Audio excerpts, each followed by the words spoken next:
More on the spread of ISIL in Libya. I'm joined by a frequent guest on our program, Douglas Smith. He's a former Assistant Secretary in the U.S. Department of Homeland Security. Doug, thanks for being on the program. Of course. Let's talk about ISIL's presence in Libya. This is a country in chaos. There's a tremendous power vacuum, and yet it seemed the international community was caught off guard a bit. Yeah, I think that's one of the most shocking things, particularly in light if you were to roll the tape back to Iraq in post-Saddam Hussein. And once Saddam Hussein was pushed out of power, we watched what happened in Iraq and how rival tribes would try to take territory.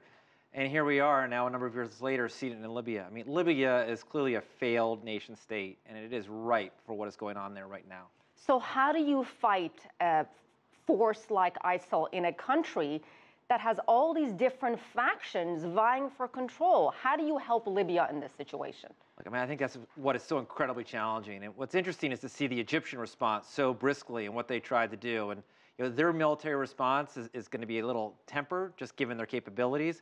But they clearly wanted to get in there quickly. The big problem is going to be much what we saw in Syria, what we're seeing in dealing in that region is are Americans and other nations going to want to put troops on the ground? And that's going to be a real trick. How are we going to help them stabilize their own country when we're not, per se, willing to put our own troops in? How much do you think the execution of these 21 Egyptian Christians by ISIL militants, how much was that a driving force in what we saw in Egypt just 24 hours later with the airstrikes? Oh, I think it was massive because it was in their backyard. It was a direct effect upon them. I think each of these things keeps adding up. When we saw the horrific burning to death the Jordanian pilot, we saw a much stronger response out of the Muslim world against ISIS. I think this will continue to ratchet it up, but you ask a great question, what can we do? I mean, they are a roving band of terrorists, and we have to continue to try to push back.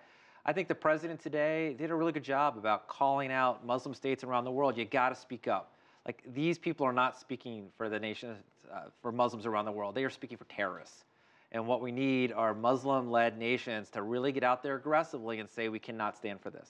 Do you see or foresee, I should say, an international coalition, perhaps not boots on the ground, but some kind of international coalition like what we've seen in Iraq and Syria fighting ISIL, but in Libya, the same concept?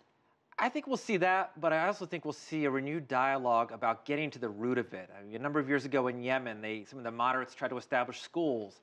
And the challenge there was the fundamentalists would blow the schools up. So there's a recognition that you have to start with the youth. We see this with the Palestinian problem. When there are so many unemployed, they cling to something. And unfortunately, these Islamic fundamentalists have been able to attract them. So I think what we're going to see is, one, the here and now, a military response. How do we tackle it? What do our national security groups need to do? But I think we're also going to see a renewed dedication to long-term solutions that try to tap down the ability for ISIS to recruit. At least a conversation has started on how to fight these types of groups, including with the White House summit you were just talking about. Doug, could Libya become, I mean, I hate to ask this, but the new base for jihadist fighters, not in the Middle East, but in North Africa? I think it's entirely possible. I mean, they're there right now. Look what they did. They have taken over several cities in Libya. They continue to expand. And in many ways, as I said, Libya is a lawless state. And so close to Europe, in Italy's backyard, practically. I mean, and currently right now, hundreds of refugees every day on these rickety boats are trying to get to Italy. So I think if I was Italy and Southern Europe, I'd be very nervous about it. Wow, we'll leave it at that. Doug Smith, thanks again for being on our program. Thank you.